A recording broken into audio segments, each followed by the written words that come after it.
Mr. Speaker, the absolute worst thing you can do during an economic downturn is to burden Canadians with higher taxes. Right. The proposed national carbon tax would kneecap the energy sector.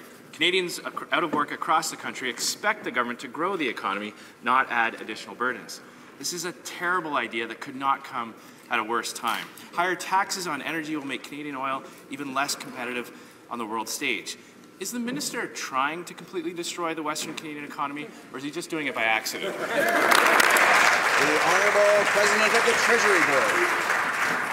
Mr. Speaker, we're working with all regions of this country to create an environment where we can have economic growth. For instance, one of the most important issues is to have market access for Canadian petroleum. Under the previous government, they were unsuccessful in getting 1 metre of access to tidewater for Canadian energy. And that's because, Mr. Speaker, they refused to work with provinces. They refused to work with the environmental community, and they refused to work with Aboriginal and First Nations leaders. Mr. Speaker, we are working with our partners and stakeholders because we know what it takes to actually make economic progress for Canadians.